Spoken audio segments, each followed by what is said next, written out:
নমস্কার।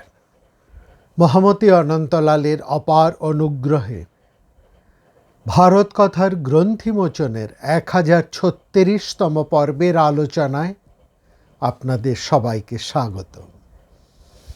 আমরা দীর্ঘ সময় ভৃগুবংশীয় ভার্গবদের নিয়ে কথা বলে চলেছি এবং এই ভার্গবদের মধ্যে শ্রেষ্ঠ, যাকে ভার্গবকুল সিংহ বলা হয়েছে, সেই শুক্রাচার্যকে নিয়ে আলোচনাও করেছি বেশ কয়েকটি পর্ব। এই ভার্গবীয় বংশের অপর আরেকটি ধারা আছে, প্রায় পাশাপাশি, যেটি সমান গুরুত্বপূর্ণ। আপনারা জানেন, এই যে বংশ পরম্পরা এবং শিষ্য পরম্পরায় নেমে আসা যে উভয় কুলের যে সমস্ত ব্যক্তিত্ব সম্পন্ন মানুষেরা ছিলেন, তারা নিজেরা একটা ধারা, একটা ইনস্টিটিউশন তৈরি করেছেন। যেমন ভৃগুর ধারা থেকে ভার্গবীয় ধারা, ঠিক সেরকম একই রকমভাবে এই অঙ্গিরার ধারা থেকে আঙ্গিরসের ধারা। এবং আমরা বলতে পারি একটা সময়, একটা কালে এরা দুজন এতটাই বিখ্যাত ছিলেন যে পরস্পর দুই ভাই, দুজনই প্রায় ব্রহ্মার মানসপুত্র। অঙ্গিরা তো ব্রহ্মার মানসপুত্র, কারণ অঙ্গিরার যে সমস্ত ব্রহ্মার 7জন মানসপুত্রের কথা বলা হয়, অঙ্গিরা তার মধ্যে অন্যতম। এবং আরেকজন হচ্ছেন ভৃগু, যার থেকে ভার্গব এই ধারা। তো এই যে অঙ্গিরা ঋষি এবং ভৃগু ঋষি, এই দুই ঋষির কালটাই প্রায় বলা হয় এরা এতটা বিখ্যাত এবং এরা এতটাই গুরুত্বপূর্ণ সব দিক থেকে যে এদের যুগকল্পনায় এদের সময়টাকে একটা সনাতন সময় বলা হয়েছে। অর্থাৎ যে সময়ে স্বয়ং অঙ্গিরা এবং ভৃগু দুই ভাই অবস্থান করতেন, সেই সময় সেই কালটাকে বলা হয়েছে সনাতন কাল। যেন সনাতন ধর্ম সেই সময়ে প্রতিষ্ঠিত হয়েছিল। এবং এইখানে ধর্ম, এই শব্দটি, এটি সব একটা বিস্তৃত অর্থে কিন্তু সূচিত করে। অর্থাৎ ধর্ম বলতে আমরা যা যা বুঝি সবটারই একটা বিরাট বিস্ফার ঘটনা ঘটেছিল এই দুই ভাইয়েরই উপস্থিতিতে। এবং সেখানে দেখুন, একজন শিবের থেকে সেই মহাশক্তি লাভ করেছেন, আরেকজনও এই শিবের কাছ থেকেই লাভ করেছেন সেই ধর্মদণ্ড, যা কিনা এই সমাজ, এই সংসার, এই সমগ্র সভ্যতাকে রক্ষা করছে।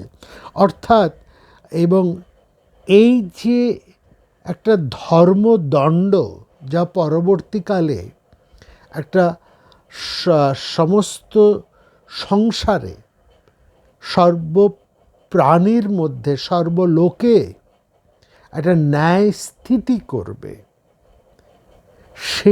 সেই ধর্ম দণ্ডটি লাভ করেছিলেন শিবের কাছ থেকে বিষ্ণু, এবং বিষ্ণুর কাছ থেকে সেটি লাভ করেছিলেন অঙ্গিরা। অপরদিকে শিবের কাছ থেকে সেই বিরাট শক্তি, তেজশক্তি, ধী শক্তি, সাধন শক্তি এবং অধ্যাত্ম শক্তি লাভ করেছেন ভৃগুর বা ভার্গবীয় ধারা। অঙ্গিরার জন্ম মুহূর্ত বলা হয় অঙ্গার থেকে, এবং অঙ্গার থেকে তার উৎপত্তি, যেন একটা অগ্নিস্বরূপতা ভৃগুর মতনই তার মধ্যে রয়েছে। এবং সেখানে বলা হচ্ছে অগ্নি থেকেই এই অঙ্গারের বা এই অঙ্গিরা শব্দের উৎপত্তি।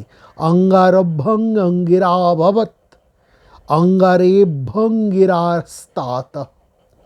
অর্থাৎ এই ভাবনা থেকে, এই অঙ্গার ভাবনা থেকেই যেন পুরাণের সমস্ত যজ্ঞ ক্রিয়া বা অঙ্গারের সৃষ্টি হচ্ছে। এই জায়গায় আমাদের বুঝতে হবে যে অগ্নির অগ্নিত্ব এই দুই ভাই আত্মসাৎ করেছিলেন। এটা হচ্ছে সবচাইতে বড় কথা। একদিকে অঙ্গিরা, অন্যদিকে ভৃগু।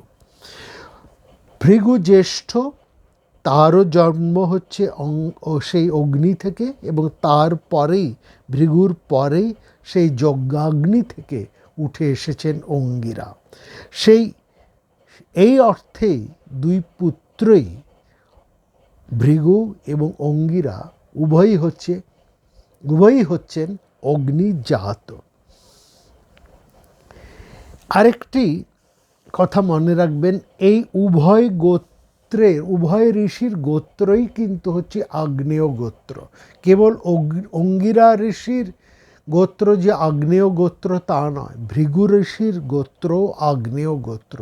কারণ দুজনই যজ্ঞাগ্নি থেকে, অর্থাৎ সেই অগ্নি সম তেজপ্রভা নিয়ে দুজনই জন্মগ্রহণ করেছিলেন, আবির্ভাব হয়েছিলেন। এখানে অঙ্গিরার 3 পত্নীর কথা আমরা পাই।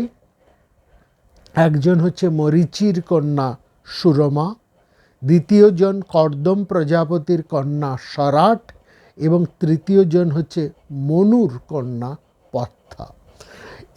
এবং এর মধ্যে এই মরীচির কন্যা সুরূপা, এবং এই সুরূপা ও অঙ্গিরার সন্তান হচ্ছে বৃহস্পতি। ঠিক যেরকমভাবে আমরা ভৃগুর পুত্র শুক্রাচার্যকে পাই, এই শুক্রাচার্য এবং বৃহস্পতি কিন্তু সমসাময়িক। অর্থাৎ শুক্রাচার্যের মতনই বৃহস্পতিও কিন্তু এক বিরাট ক্ষমতাবান, মেধা শক্তির এক মানুষ। অর্থাৎ দুজনই কিন্তু সমসাময়িক। এখানে আমাদের এই জায়গাটা একটু বুঝতে হবে যে অঙ্গিরার কথা না বলে আমরা, যেমন ভৃগুর কথা না বলে আমরা শুক্রাচার্যের কথায় আসতে পারি না, ঠিক সেরকম অঙ্গিরার কথা না বলে আমরা বৃহস্পতির কথায়ও আসতে পারি না।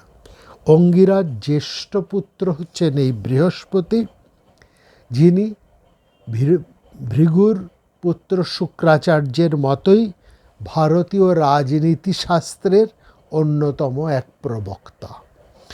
ঋগ্বৈদিক এর যে সময়, সেই সময় থেকে আমরা যদি পুরাণের সময় অবধি দেখি, তাহলে এই দুই ভাই, একদিকে শুক্রাচার্য, অন্যদিকে বৃহস্পতি, রাজনীতি শাস্ত্রকে বা রাজনীতিকে শাসন করেছেন তাদের নিজেদের মতন করে। এবং তার ফলে এই উভয়েরই রাজনৈতিক গুরুত্ব, বুদ্ধিমত্তা, জ্ঞান এক প্রবাদ সম পর্যায়ে চর্চিত, এবং অপরিসীম মান্যতা ও গুরুত্বে এই দুই ভাই শুক্রাচার্য এবং বৃহস্পতি প্রতিষ্ঠিত। একটা জিনিস লক্ষ্য করবেন, শুক্রাচার্যের মতনই বৃহস্পতিও কিন্তু ঋগ্বেদে মহান ঋষি বলেই পরিগণিত। ঋষি বলে, অর্থাৎ এদের জ্ঞান, বিদ্যা, দূরদর্শিতা এমন পর্যায়ে উঠেছিলেন যে এরা উভয়েই ঋষি পদবাচ্য। এবং বৃহস্পতি হচ্ছেন অঙ্গিরার বংশধর হিসেবে আঙ্গিরস। অঙ্গিরার যারা বংশধর তারা আঙ্গিরস এবং বহু বচনে আঙ্গিরস, আর অন্যদিকে ভৃগুর যারা বংশধর তারা হচ্ছেন সবাই ভার্গব। শুক্রাচার্য ভার্গব, বৃহস্পতি হচ্ছেন আঙ্গিরস। এই আঙ্গিরসের ধারার মধ্যে আমরা পাই অন্যতম আরেক শ্রেষ্ঠ পুরুষ ভরদ্বাজকে, এবং ভরদ্বাজও কিন্তু আঙ্গিরস। এটা কিন্তু ভরদ্বাজ এতটা গুরুত্বপূর্ণ, তিনিও আবার একটা ইনস্টিটিউশন হয়ে তার ধারার তার বংশ পরম্পরায় যারা জন্মগ্রহণ করেছেন তারা কখনো আঙ্গিরস, কখনো ভারদ্বাজ এই নামে তারা পরিচিত। অর্থাৎ আঙ্গিরসের থেকেও তারা বেশি ভারদ্বাজ বলে পরিচিত হয়েছে। কিন্তু মনে রাখবেন, ভারদ্বাজেরাও আঙ্গিরস এই হিসেবে দ্রোণ, ভারদ্বাজ, আঙ্গিরস, দ্রোণপুত্র অশ্বত্থামাও ভারদ্বাজ, আঙ্গিরস, এই জায়গাটা মনে রাখবে। বৃহস্পতি সোমপায়ী দেবতা, ইন্দ্র, মিত্র, বরুণের মতন তিনি সোমপায়ী দেবতা, অর্থাৎ সোমের অধিকার তার রয়েছে। বৃহস্পতির আঙ্গিরস হাবিষ্মান। ভরদ্বাজ তিনি হচ্ছেন বৃহস্পতির আত্মজ পুত্র, এবং অঙ্গিরার জ্যেষ্ঠ পুত্র বৃহস্পতি। অঙ্গিরার আরেকটি পুত্র হচ্ছেন সংবর্ত এবং উতথ্য, অর্থাৎ সংবর্ত, উতথ্য, বৃহস্পতি এরা হচ্ছে পরস্পর সহোদর ভ্রাতা, সবাই অঙ্গিরার পুত্র। হ্যাঁ, সবাই অঙ্গিরার পুত্র, এবং সহোদর না হলেও প্রত্যেকেই কীর্তিমান, অর্থাৎ অঙ্গিরার কীর্তিমান পুত্র। আর এদের এক ভগ্নীর কথা আমরা পাই, তার নাম হচ্ছে ভুবনা। কোনো কোনো পুরাণে তাকে বলা হয়েছে প্রভাস। মহর্ষি অঙ্গিরার 8 জন পুত্র, এবং এরা প্রত্যেকেই ওই ভৃগুদের মতনই বারুণ নামে প্রসিদ্ধ। অর্থাৎ বারুণী বলে যেমন ভৃগুরা প্রসিদ্ধ, আঙ্গিরসরাও সেই বারুণী, একই অর্থে তারা প্রতিষ্ঠিত। বারুণী এবং বারুণ, এই জায়গাটা একটুখানি বুঝে নিন।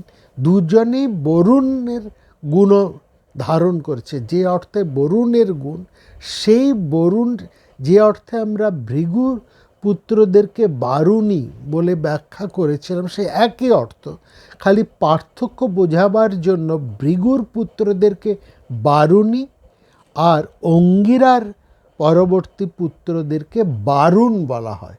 ভৃগুর পুত্রদেরকে বলা হয় বারুণী, আর অঙ্গিরার পুত্রদেরকে বলা হচ্ছে বারুণ। এইটুকুই যা পার্থক্য, না হলে বারুণীর যা অর্থ, বারুণেরও সেই একই অর্থ।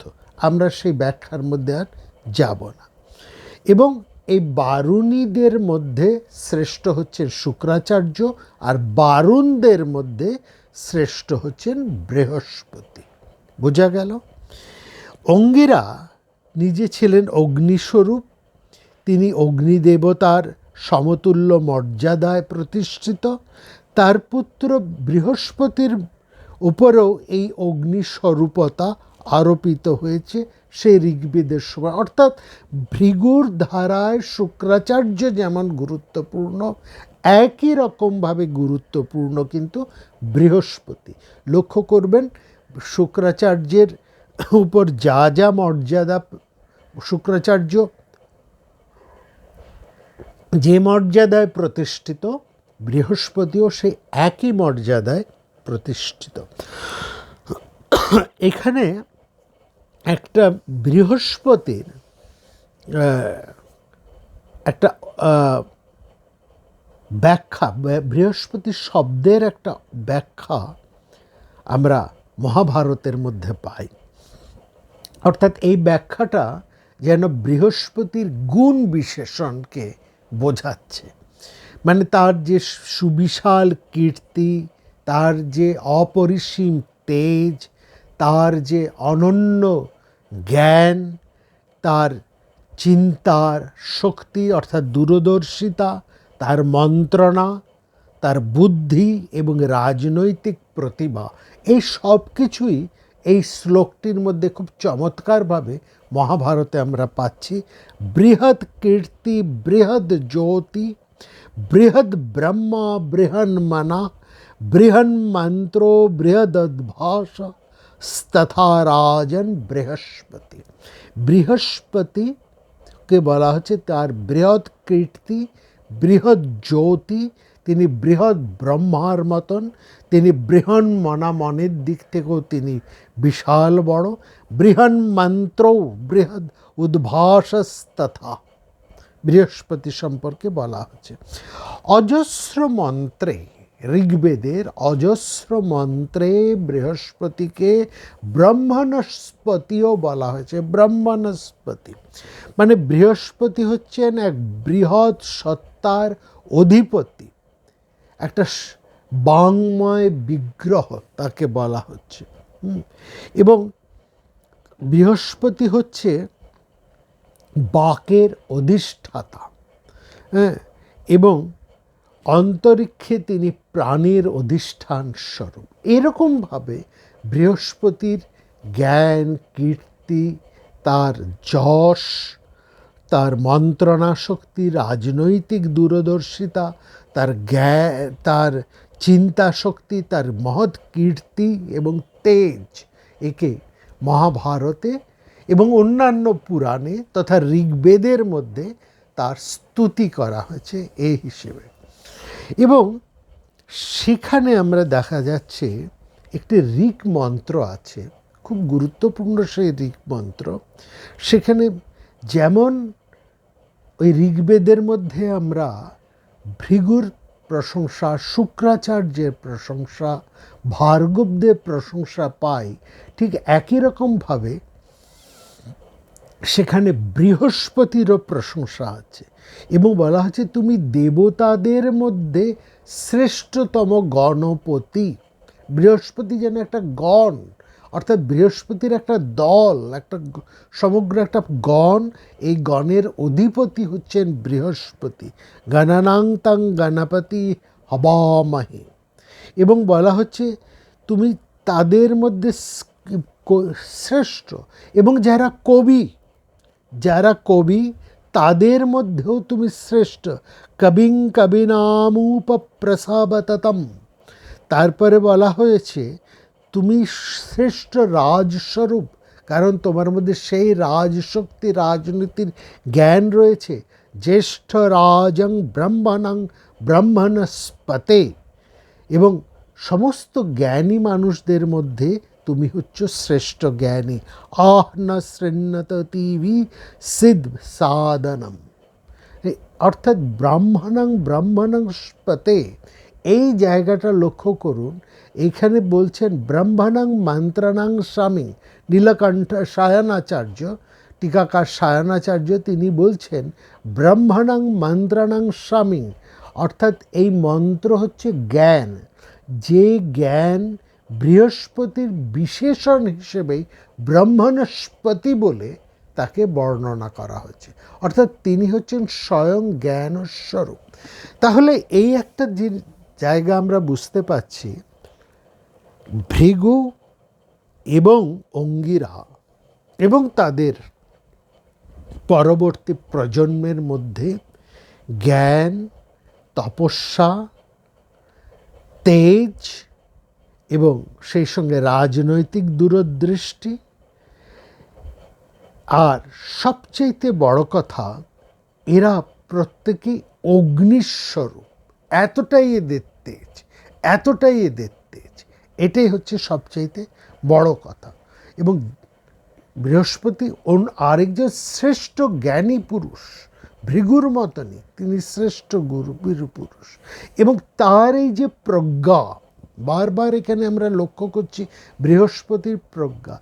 যে সময়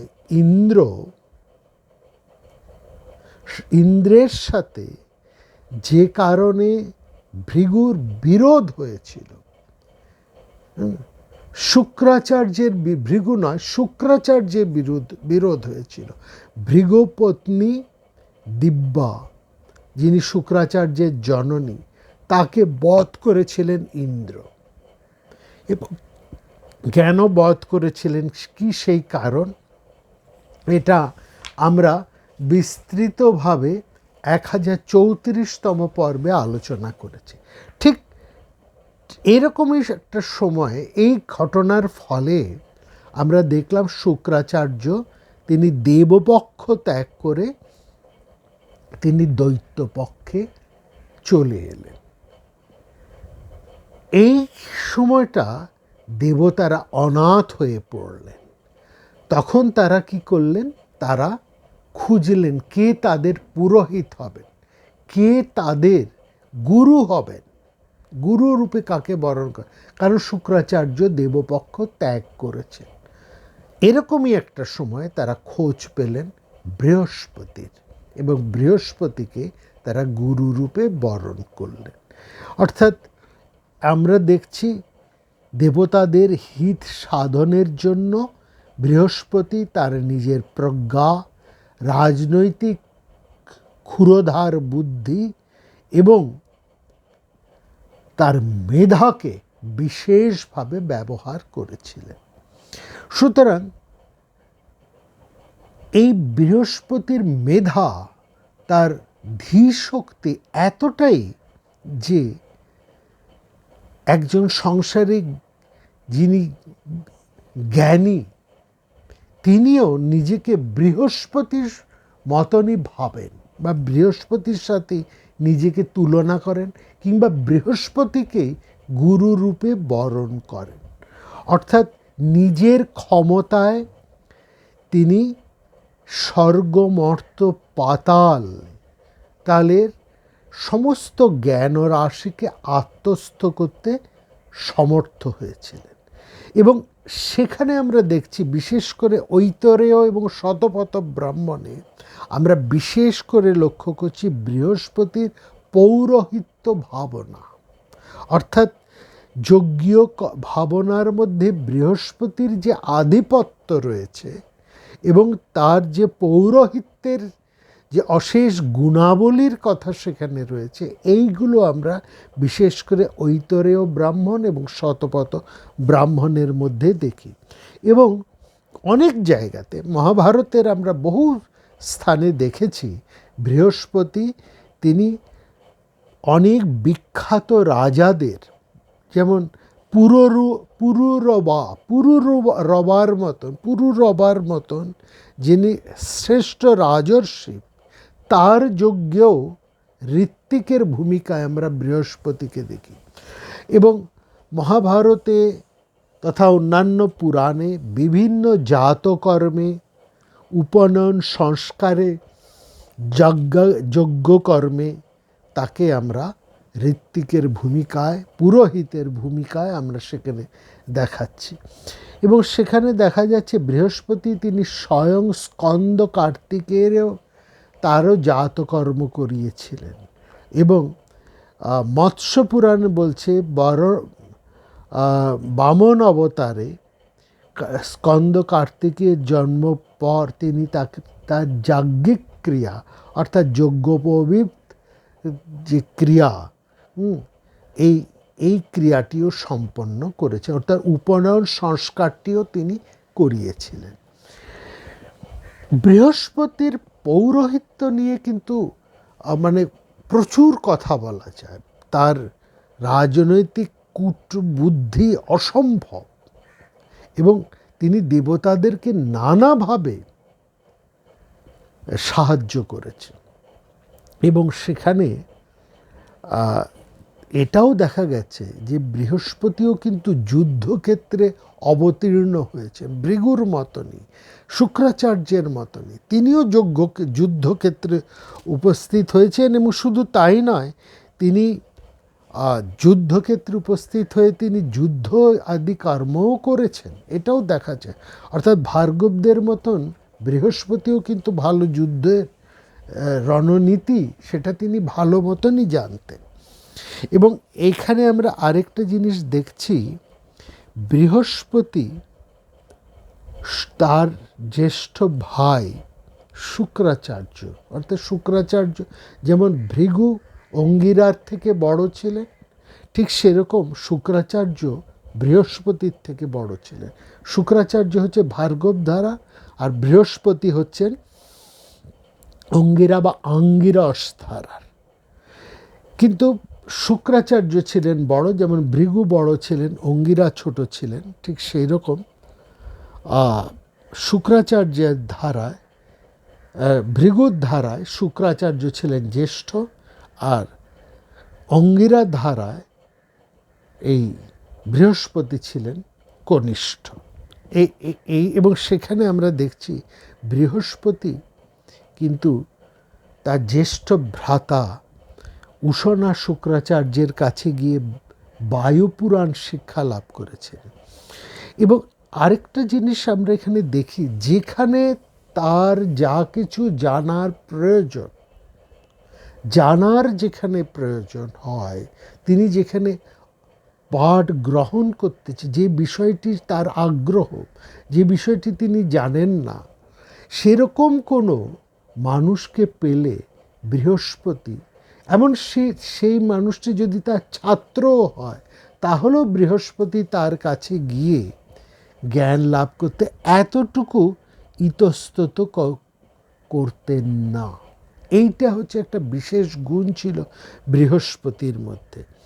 এবং সেখানে আমরা দেখছি তিনি যেমন তার বড় ভাই শুক্রাচার্যের কাছ থেকে বায়ুপুরাণ শিক্ষা লাভ করেছিলেন, সেরকম তিনি রাজনীতি শাস্ত্রের পাঠও কিন্তু অনেক সময় ইন্দ্রের কাছ থেকে গ্রহণ করেছিলেন।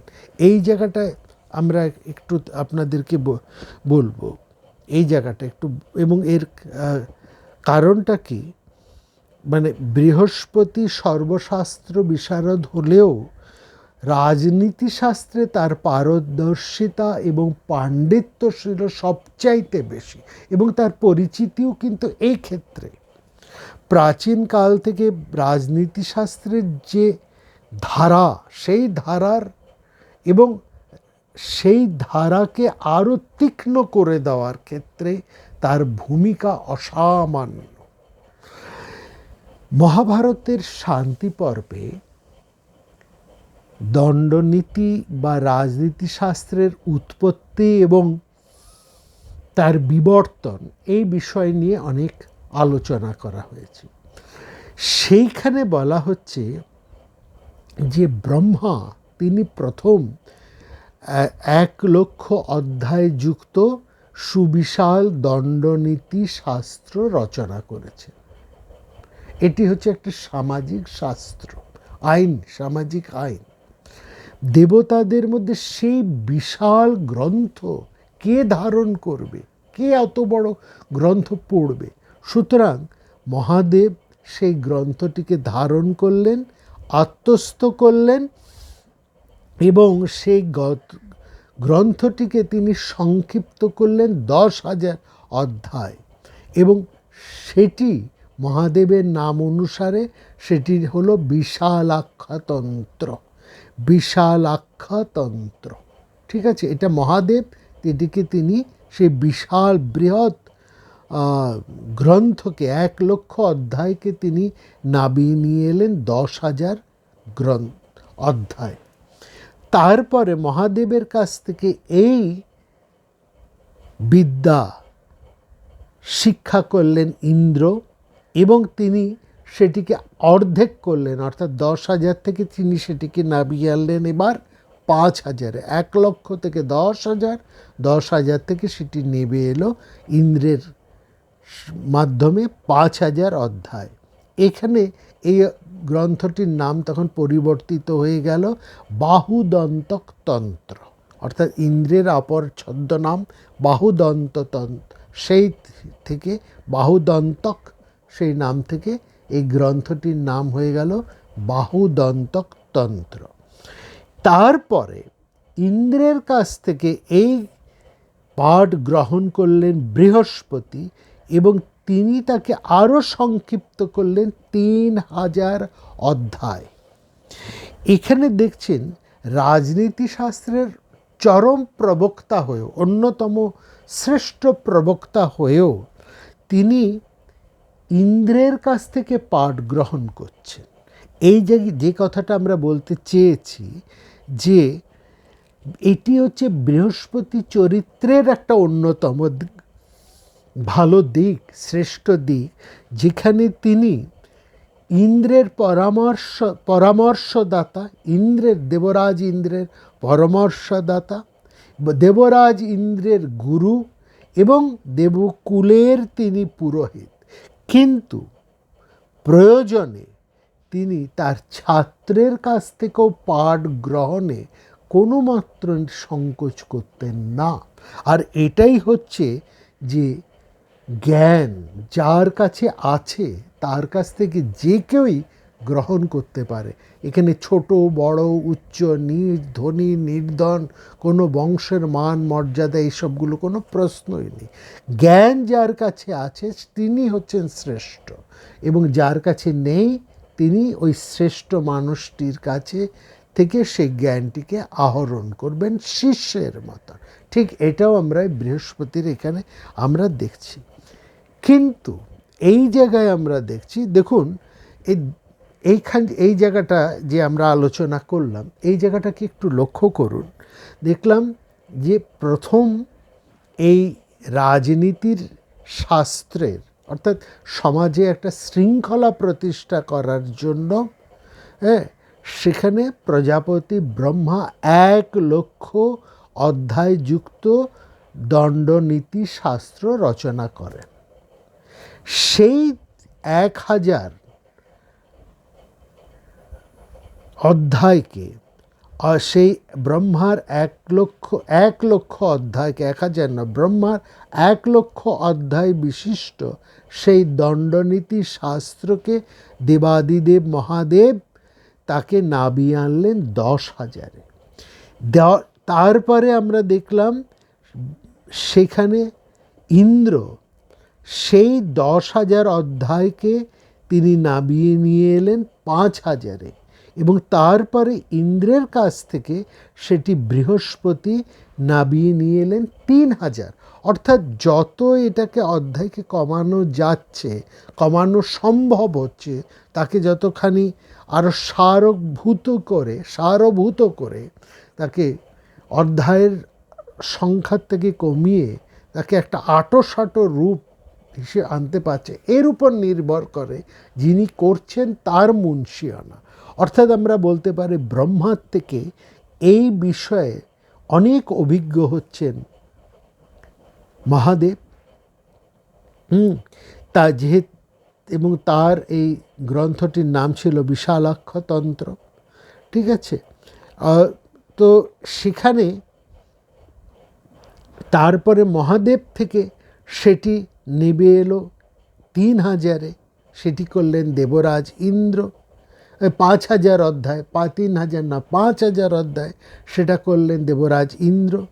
এবং এই গ্রন্থের নাম হলো বাহুদন্তক গ্রন্থ, এবং তাকেও আরও সংক্ষিপ্ত করলেন 3,000 অধ্যায় স্বয়ং বৃহস্পতি। এবং এই জায়গায় বৃহস্পতির আরও আমরা নৈপুণ্য লক্ষ্য করছি। আমরা এই কথাটা এতক্ষণ ধরে বলছি কারণ বৃহস্পতির এই 3,000, এই 3,000 অধ্যায়কে আরও সংক্ষিপ্ত করে 1,000 অধ্যায়ে তাকে নাবিয়ে নিয়ে আসতে সক্ষম হয়েছিলেন উষণা শুক্রাচার্য। তিনি তাকে আরও সংক্ষিপ্ত করলেন। সেই 1,000 অধ্যায় যুক্ত নতুন গ্রন্থ যা উষণা শুক্রাচার্য যাকে সংক্ষিপ্ত করলেন, সেই গ্রন্থের নতুন গ্রন্থ পরিচিত লাভ করলো ঔষণস তন্ত্র এই নামে। কোথায় 1,00,000 থেকে সেটি নেবে এলো 1,000 অধ্যায়।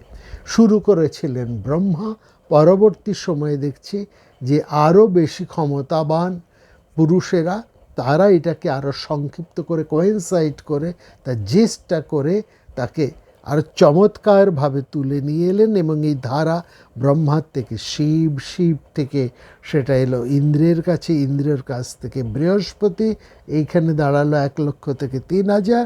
এবং বৃহস্পতির পর এটিকে আরও সংক্ষিপ্ত, আরও সুনবদ্ধ রূপ হিসেবে তাকে দাঁড় করালেন, আরও চমৎকার কয়েন্স রূপে তাকে দাঁড় করালেন।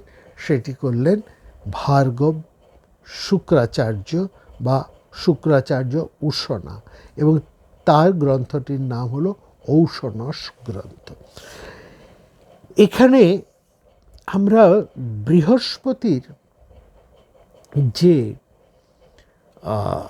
রাজনৈতিক এই যে গ্রন্থ, হ্যাঁ, এই যে বৃহস্পতির যে গ্রন্থ বা বৃহস্পতির যে 3000 গ্রন্থের যে তিনি নীতিশাস্ত্র রচনা করলেন, রাজনীতি শাস্ত্র, এই রাজনীতি শাস্ত্রের মধ্যে আমরা দেখছি বৃহস্পতির হাতে যখন এটি এলো, এটি রাজনীতি শাস্ত্র এবং অর্থনীতি শাস্ত্রের মতনই একাকার হয়ে গেল। অর্থাৎ সেখানে রাজনীতির মধ্যে সবচাইতে বেশি গুরুত্ব লাভ করলো বৃহস্পতির হাতে এসে অর্থনীতিতে। বৃহস্পতি অর্থনীতি এবং অন্যান্য নীতিকেও রাজনীতির সাথে, বিশেষ করে অর্থনীতিকে রাজনীতির সাথে একবদ্ধ করলেন। তিনি সবচাইতে গুরুত্ব দিলেন তিনি এখানে অর্থের উপরে। যে 4টি পুরুষার্থ যে বলা হয়, ধর্ম, অর্থ, কাম, মোক্ষ, এর মধ্যে সবচাইতে বেশি প্রাধান্য দিয়েছেন তিনি অর্থকে। ফলে তো মহাভারতের মধ্যে দেখুন, যে সময় শান্তি পর্বের এই সূচনায় যখন যুধিষ্ঠির বন্ধু বান্ধব স্বজনদের মৃত্যু দেখে কাতর হয়ে পড়েছেন এবং তার মধ্যে একটা বৈরাগ্য এসেছে, এবং এই বৈরাগ্যের মাত্রা এতখানি যে তিনি রাজা হতে চাইছেন না। এরকমই অবস্থায় আমরা দেখছি অর্জুন তাকে বলছেন,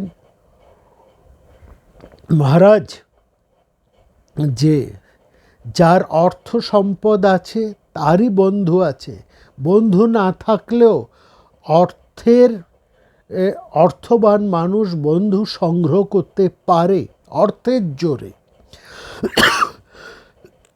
সম্পদশালী মানুষই জগতে বিখ্যাত হয়, এবং নির্ধন মানুষ তার যতই ভালো কিছু করার ইচ্ছে থাকুক না কেন, যতই ভালো কিছু করার ইচ্ছে থাকুক না কেন, যতই সে মহৎ কার্য সাধন করতে চায়, কেবলমাত্র শুধুমাত্র অর্থের অভাবে সে সেটা সম্পন্ন করতে পারে না।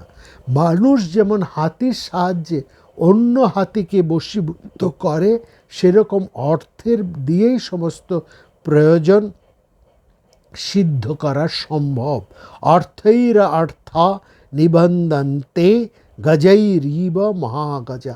হাতি দিয়ে হাতি ধরার মতন অর্থ দিয়ে সমস্ত প্রয়োজন সিদ্ধ করা যায়। অর্থাৎ বৃহস্পতির মতে ধর্ম, কাম, স্বর্গ, আনন্দ, ক্রোধ, শাস্ত্রজ্ঞান, ইন্দ্রিয় দমন, এই সমস্ত কিছুই অর্থের দ্বারা নিষ্পন্ন। এবং এইটি হচ্ছে বৃহস্পতির মূল দণ্ডনীতি বা বৃহস্পতি নীতি। বৃহস্পতির মূল বক্তব্য হচ্ছে, তিনি বৃহস্পতির সূত্রের মধ্যে আমরা দেখছি অর্থমর্জয়, অর্থ সাধনা করো, অর্থ অর্জন করো। যার স্বার্থ রাশিরস্তি তস্য মিত্রাণি। যার অনেক অর্থ সম্পদ আছে তার মিত্র অর্থাৎ বন্ধু আছে। ধর্মশ্চ বিদ্যা চ গুণ বিক্রমশ্চ বুদ্ধিশ্চ অধনেন অনর্থ অর্জয়তুং না শক্যতে। বলছে ধর্ম, বিদ্যার থেকে যাবতীয় গুণ, বিক্রম, সুচিতা, বুদ্ধি সবই অর্থের মাধ্যমে সম্ভব। এবং যার অর্থ নেই সে কিন্তু ধর্মকে লাভ করতে পারে না, সে নিজেকে প্রতিষ্ঠা করতে পারে না। অর্থই হচ্ছে এখানে মূল। কীরকম উদাহরণ দিচ্ছে, গজো গজে নেব। একটা হাতি দিয়ে যেমন আরেকটা হাতিকে ধরা হয়, ঠিক সেরকম অর্থ দিয়েই কিন্তু এই ধর্ম, বিদ্যা, গুণ, বিক্রম, বুদ্ধি যাবতীয় সব কিছুই অর্জন করা সম্ভব। মূল অর্থাৎ রাজধর্মের মূল কথা বৃহস্পতির মতে হলো উত্থান এবং অর্থ বা সম্পদ লাভ করা। উত্থানং হি নরেন্দ্রাণাং বৃহস্পতিরভাষত রাজধর্মস্য তন্মূলম। রাজধর্মের মূলই হচ্ছে উত্থান শক্তি, রাজার উঠে দাঁড়ানোর শক্তি। এবং এই যে উত্থান শক্তি, এই শক্তি নির্ভর করে রাজার কোষ বা অর্থের ওপরে। তো যাই হোক, আমরা বৃহস্পতির অনেকগুলো আমরা এই উপদেশ, তার নীতি মহাভারত বা অন্যান্য পুরাণের মধ্যে আমরা পাই, এবং সেখানে আমরা দেখছি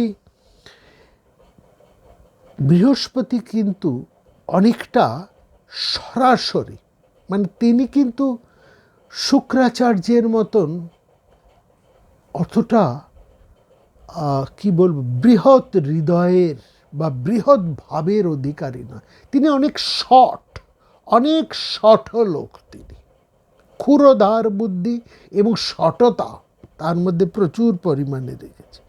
মানে বলছে শত্রু এলে যে কোনো উপায়ে ছলে বলে কৌশলে তার অনিষ্ট করবে এবং তাকে সংহার করবে, এবং তিনি বারবার এই শঠবুদ্ধির প্রয়োগ দিয়েই দেবতাদের জয় ছিনিয়ে এনেছেন। কিন্তু এত সত্ত্বেও বৃহস্পতি কিন্তু শ্রেষ্ঠ গুরু হতে পারেননি। তার দুটি কারণ। এক, বৃহস্পতির যত ক্ষুরধার বুদ্ধি থাকুক না কেন, তার যত রাজনৈতিক নৈপুণ্য থাকুক না কেন, অর্থাৎ রাজনীতির শাস্ত্রের মধ্যে তিনি যতটাই মানে ক্ষুরধার বুদ্ধি সম্পন্ন, বেশ শঠ বুদ্ধি সম্পন্ন একজন ভয়ঙ্কর মানুষ হন না কেন, এবং যতই তিনি রাজনীতির চাল ভালো চালাতে পারেন নানা উপায়ের মধ্যে দিয়ে, অর্থাৎ লক্ষ্য ভেদ করতে হলে তিনি ছলে বলে যে কোনো কৌশল গ্রহণ করতে এতটুকু ইতস্তত করেন এবং নিজেও তিনি সে কাজ করেন, অন্যকে দিয়েও করান, তবু তিনি শুক্রাচার্যের কাছে হেরে আছেন দুটি জায়গায়। একটি হচ্ছে আধ্যাত্মিকতায়, যেখানে শুক্রাচার্যের মধ্যে কোনো শঠতা নেই, এতটুকু ছলনা নেই, ক্ষমা গুণ আছে যা বৃহস্পতির মধ্যে ভাবাই যায় না, এবং সেখানে তিনি বৃহস্পতি প্রায় সব জায়গাতেই ছলনা করেছেন, শঠতা করেছেন। আর দ্বিতীয় সবচেয়ে বড় কারণ হলো শুক্রাচার্যের কাছে আছে সেই সঞ্জীবিনী বিদ্যা, যে সঞ্জীবিনী বিদ্যা বৃহস্পতির কাছে নেই। ফলত দেবতারা বৃহস্পতির জ্যেষ্ঠ পুত্র কচকে প্রেরণ করেছিলেন শুক্রাচার্যের কাছে সেই বিদ্যা, সঞ্জীবনী বিদ্যা লাভ করার জন্য। সেই ঘটনা আমরা গত পর্বে শুক্রাচার্যের ঔদার্যের যে পরিচয় সেখানে আমরা বিস্তারিত আলোচনা করেছি। এবং আমরা আরেকটি বিষয় আলোচনা করেছি, আপনাদের মনে আছে নিশ্চয়ই, সে বৃহস্পতি বসুমনা সংবাদ বেশ কয়েকটি পর্বে আমরা আলোচনা করেছি। এবং এটি রাজধর্ম, বৃহস্পতির কাছ থেকে বসুমনা রাজধর্ম শিখছেন। আর মনে রাখবেন, দেবতারা যত রকমভাবে দৈত্যদেরকে প্রবঞ্চনা করেছেন, এই প্রত্যেকটা প্রবঞ্চনার বুদ্ধি কিন্তু এসেছে বৃহস্পতির কাছ থেকে। এবং অমৃত মন্থনে, তার শুরু হচ্ছে এই অমৃত মন্থনের সময় থেকেই। অমৃত মন্থনের সময় বৃহস্পতির পরামর্শেই দেবতারা ও দৈত্যদেরকে বঞ্চিত করেছেন। এটি ব্রহ্মপুরাণের মধ্যে খুব চমৎকারভাবে সেখানে উল্লেখ করা আছে। এবং দেবাসুর সংগ্রাম, এই দেবাসুর সংগ্রাম হতোই না যদি বৃহস্পতি না থাকতেন। বৃহস্পতি হচ্ছে দেবাসুর সংগ্রামের মূল জায়গা, অর্থাৎ তিনি দেবতাদেরকে বারবার শিখিয়েছেন, বারবার তাদেরকে এই উপদেশই দিয়েছেন যে দৈত্যদেরকে কোনো কিছুই দেবার প্রয়োজন নেই, দৈত্যদের কোনো কথাই মানার দরকার নেই, তাদেরকে প্রবঞ্চিত করে, তাদেরকে বঞ্চিত করে, প্রবঞ্চিত করে তার শঠ উপায়ে তাদের কাছ থেকে ক্ষমতা কেড়ে নাও, এবং কোনোভাবেই তাদের সাথে কোনো সমঝোতা আসার কোনো প্রয়োজনই নেই।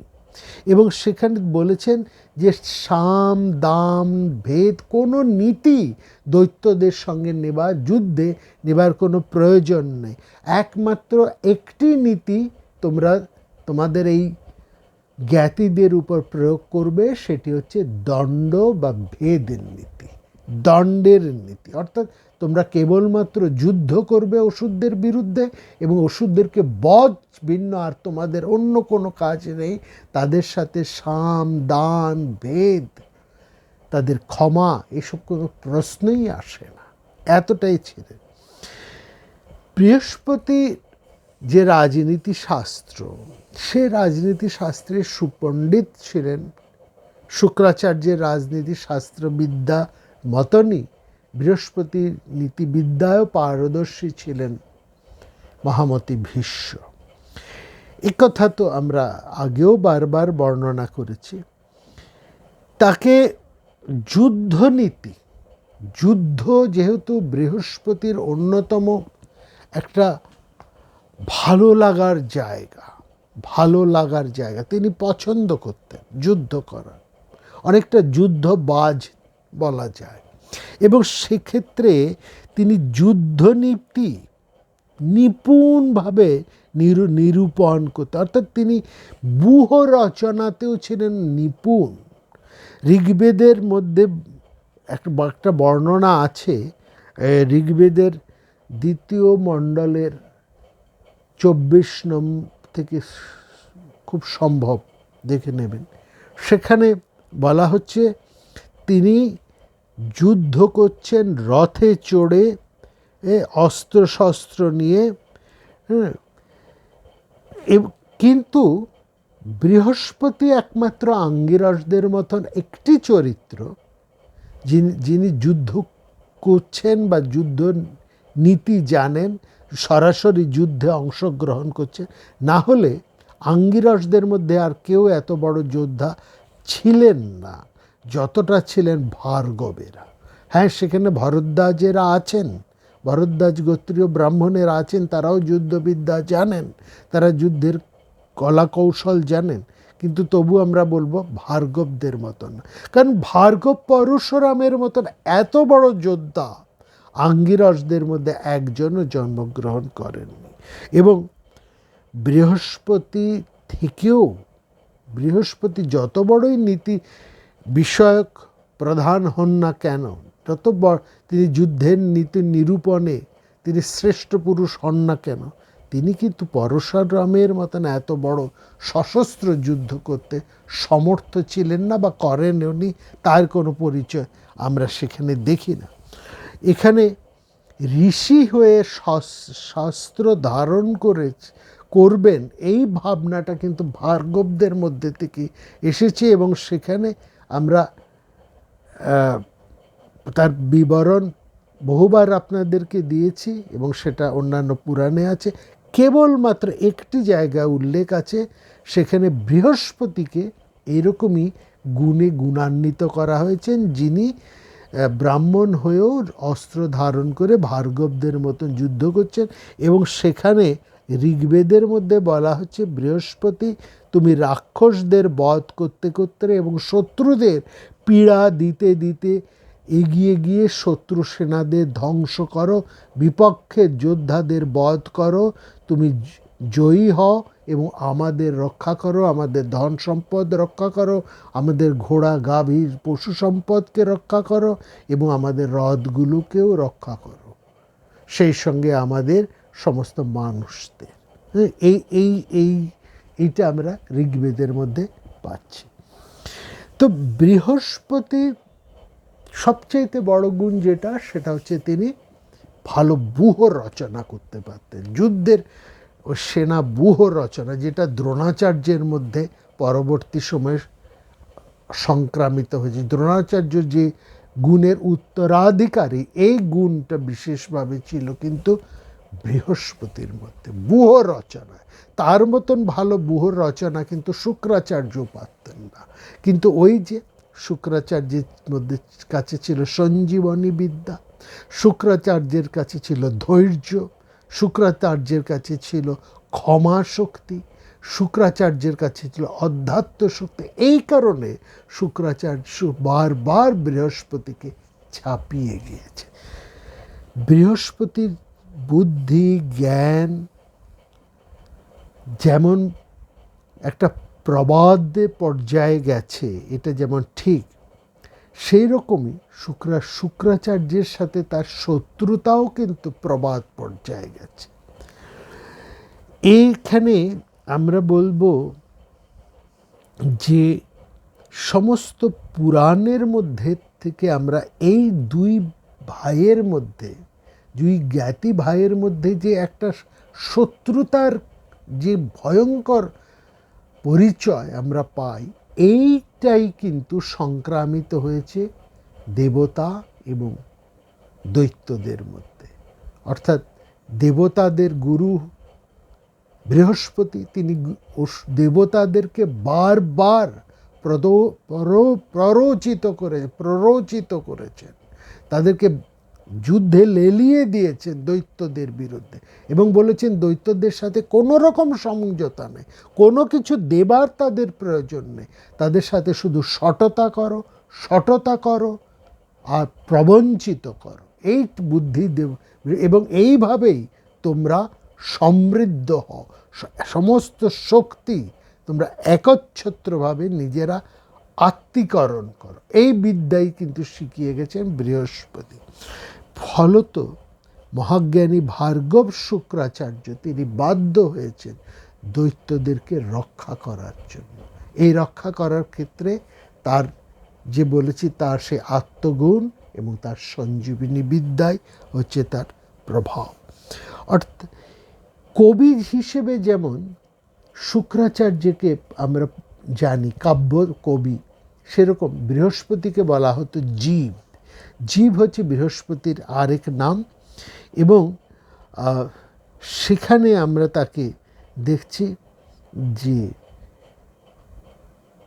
দেবাসুর সংগ্রামে যেহেতু বৃহস্পতির হাতে সঞ্জীবনী বিদ্যা ছিল না, ফলত তিনি খানিকটা পিছিয়ে রইলেন, এবং সেখানে আমরা দেখছি কচ সেই সঞ্জীবনী বিদ্যা শিক্ষা লাভের জন্য এসেছেন, সেই বিদ্যা লাভ করেছেন, কিন্তু বিশেষ কারণে তিনি সেটা সম্পূর্ণত প্রয়োগ করে উঠতে পারেননি। এইটা দিয়ে আরেকটি ঘটনা আপনাদের কাছে আমরা একটু বলেছি, সেই ঘটনাটা একটু উল্লেখ করে আজকের আলোচনা শেষ করব। আমরা বলেছি যে শুক্রাচার্য এক সময় তিনি মহাদেবের তপস্যায় নিরত ছিলেন। এরকম একটি সময়ে শুক্রাচার্যের সাথে ইন্দ্রের কন্যা জয়ন্তীর বিবাহ হয়। শুক্রাচার্য তার সাথে 10 বছর দাম্পত্য জীবন কাটাচ্ছিলেন। এইরকমই একটা সময়ে যখন শুক্রাচার্য অনুপস্থিত দৈত্যদের কাছে, সেই সময় তিনি এই শুক্রাচার্যের এই অনুপস্থিতির সুযোগ নিয়ে দেবগুরু বৃহস্পতি তিনি শুক্রাচার্যের রূপ ধারণ করে উপস্থিত হলেন অসুরদের মাঝে, এবং সেখানে তিনি অসুরদেরকে বধ করে, এই অসুরদেরকে প্রলোভিত করে, তাদেরকে ভুলভাল শিক্ষা দিয়ে তাদেরকে বিপদগামী করে ফেলতে আরম্ভ করলেন। এই 10 বছর অতিক্রান্ত হবার পর শুক্রাচার্য ফিরে এলেন দৈত্যদের কাছে। এসে লক্ষ্য করলেন বৃহস্পতি তার রূপ ধারণ করে অসুর দৈত্যদের মধ্যে বসবাস করছেন, দৈত্যদের প্রতারিত করছেন। এটা দেখে তিনি ভয়ঙ্কর বিস্মিত হলেন, ক্রুদ্ধ হলেন। তিনি বারবার দৈত্যদেরকে বোঝাতে চাইলেন যে আমি হচ্ছি শুক্রাচার্য, ও শুক্রাচার্য নয়, ওই শুক্রাচার্য রূপে তোমাদের মাঝে যে বসে আছে সে হচ্ছে অঙ্গিরা পুত্র বৃহস্পতি।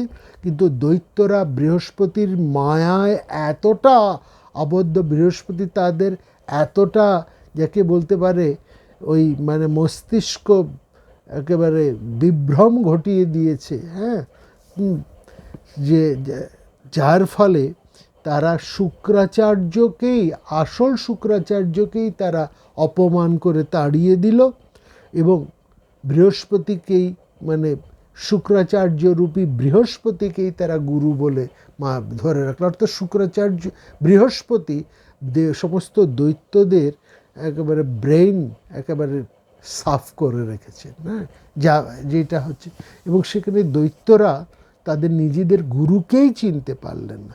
শুক্রাচার্য অপমানিত হয়ে ক্রুদ্ধ হলেন এবং দৈত্যদেরকে তিনি অভিশাপও দিলেন যে তোমরা জ্ঞান শূন্য হয়ে যুদ্ধে পরাজিত হবে।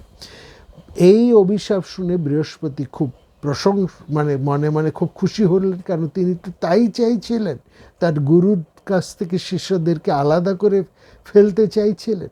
সেটা সম্পন্ন হলে যখন দেখলো সেটাই হলো, দৈত্যরা তাদের গুরুর অভিশাপই লাভ করলে, তখন তিনি দৈত্যদেরকে ত্যাগ করে চলে এলেন স্বর্গে। দৈত্যরা পরে নিজেদের ভুল বুঝতে পেরে তারা মূল উশনা শুক্রাচার্যের কাছে গিয়ে তাদের সমস্ত অপরাধ স্বীকার করলেন এবং বললেন আমরা বুঝতে পারিনি, আমাদেরকে এরম ভুল বোঝানো হয়েছে। যাই হোক, শুক্রাচার্য বুঝলেন যে দৈত্যদের তেমন কোনো দোষ নেই, তারা বৃহস্পতির মায়ায় আবৃত হয়েছিলেন। পরবর্তী সময় তিনি আবার দৈত্যদের কাছে ফিরে এলেন এবং সেই সময় থেকে দৈত্যরা আবার তাদের ঋত সম্পদ, তাদের হারানো শক্তি, হারানো রাজ্য আবার ফিরে পেলেন।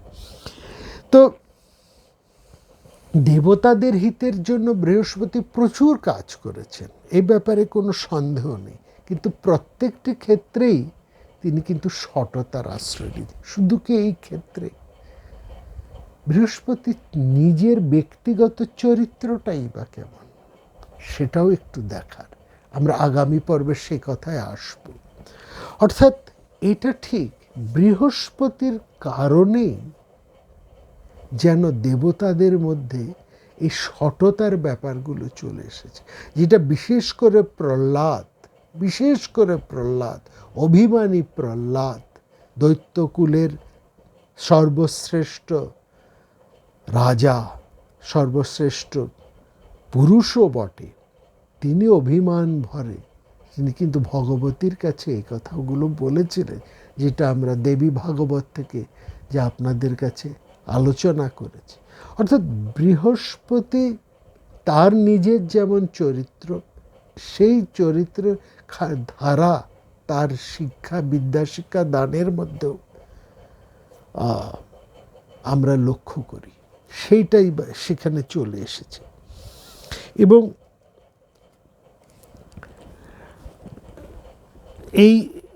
এখানে আমরা দেখছি বেশ কয়েকটি ঘটনা আমরা আগামী পর্বে বলবো, যেখানে দৈত্যরা তারা শর্ত উল্লঙ্ঘন করেননি, দৈত্যরা সন্ধির প্রস্তাব মেনে নিয়েছেন, কিন্তু এই সন্ধি প্রস্তাব উল্লঙ্ঘন করে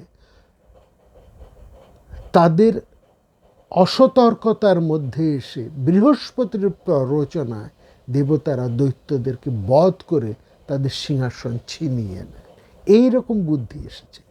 কেন বৃহস্পতি এরকম? কি আছে বৃহস্পতির চরিত্রের মধ্যে? সেটি আমরা শুনব আগামী পর্বে, এবং তার থেকে আমরা বুঝতে পারবো যে এই ছলনার এই ব্যাপারটা দেবতাদের মধ্যে কিভাবে চলে এলো। মায়াবিদ্যা একটা আলাদা, মায়াবিদ্যা সেকালের এক ধরনের যুদ্ধ কৌশল, এটা দেবতাদেরও ছিল, দৈত্যদেরও ছিল, এবং বড় বড় রাজাদেরও, তারাও এই মায়াবিদ্যা করতে যায়। সেটা একটা যুদ্ধের অন্যতম কৌশল, একটা যুদ্ধের মাধ্যম। কিন্তু মায়াবিদ্যা আর শঠযুদ্ধবিদ্যা কিন্তু সম্পূর্ণ আলাদা। সেটা পরিষ্কার হবে আগামী পর্বে, আমরা যখন বৃহস্পতিকে নিয়ে আরেকটু বিস্তারিত আলোচনা করব। আসলে ভারতবর্ষের প্রাচীন রাজনীতির ইতিহাস এবং এই যে সংগ্রাম, দেবাসুর সংগ্রাম, ক্ষত্রিয় ব্রাহ্মণ সংগ্রাম, কিংবা ভারতবংশীয় সংগ্রাম এবং তার পরবর্তী সংগ্রাম, এই যত সংগ্রামগুলো হয়েছে, বিখ্যাত যে সমস্ত সংগ্রামগুলো হয়েছে, এই সংগ্রামগুলোর মধ্যে মূল এক পক্ষ কিন্তু সততা করেছে, প্রবঞ্চনা করেছে। এই যে এর ফলেই এই যুদ্ধ এতখানি গিয়েছে। দেবাসুর সংগ্রামের মধ্যে অসুরেরা নয়, দৈত্যরা নয়, দেবতারা সততা করেছে, তারা অসুরদেরকে প্রবঞ্চনা করেছে। ফলত এই সংগ্রাম দীর্ঘ সময় ধরে চলেছে এবং সেখানে দুজনের বিশেষ অবদান আছে, একজন ভার্গবদের আর আছেন আঙ্গিরসদের, অর্থাৎ আরও স্পষ্ট করে বলা ভালো শুক্রাচার্য এবং বৃহস্পতি। ব্রাহ্মণ ক্ষত্রিয় যে যুদ্ধ তার মধ্যেও রয়েছে ভার্গবদের এবং অন্যদিকে বৃহস্পতিদের উপস্থিতি, সেইখানেও এই ব্যাপারটা রয়েছে। আবার ভারতবংশের যে যুদ্ধ, যেটা আমরা পরবর্তী সময় দেখব, সেখানেও এই দুই বংশধারা অর্থাৎ ভার্গব এবং আঙ্গিরস দুই পক্ষে দাঁড়িয়েছে, তাদের প্রত্যক্ষ মদতের ফলেই কিন্তু এই যুদ্ধটা এসে। এই ভার্গবেরা বা আঙ্গিরসেরা যদি ভারতবংশীয় যুদ্ধের মধ্যে সরাসরি অংশগ্রহণ না করতেন তাহলে কিন্তু এই যুদ্ধ এরকমভাবে যেত না। এবং এই ভারত যুদ্ধের মূল কারণটাই কিন্তু আঙ্গিরসেরা। তাদের জন্যে ভারতবর্ষের এই দুই জ্ঞাতির মধ্যে, অর্থাৎ এই পৌরব ধারার যে দুটি জ্ঞাতি কুরু এবং পাণ্ডব, তাদের মধ্যে যে জ্ঞাতি বিরোধ, এই জ্ঞাতি বিরোধ তৈরি করা এবং এই জ্ঞাতি বিরোধের শত্রুর মধ্যে ইন্ধন যোগানো, সব কিছুর মধ্যে কিন্তু আঙ্গিরসেরা ভয়ঙ্করভাবে রয়েছে। সেটাও আপনারা একটুখানি সূত্র দিলেই আপনারা সেটা বুঝতে পারবেন। আর এটা তো এখানেও থেমে থাকেনি, পরবর্তী সময়েও কিন্তু এই শত্রুতার ধারা এবং এই ইন্ধন চমৎকারভাবে বয়ে চলেছে এবং বহু পরবর্তী সময় পর্যন্ত এই ধারা প্রবহমান। আমরা আস্তে আস্তে সেই দিকেই যাচ্ছি। একটি পর্বের মধ্যেই, দুটি পর্বের মধ্যেই এই বিষয়টি আপনাদের কাছে স্পষ্ট হয়ে থাকবে। সবাই খুব ভালো থাকবেন, দেখা হবে আগামী পর্বে।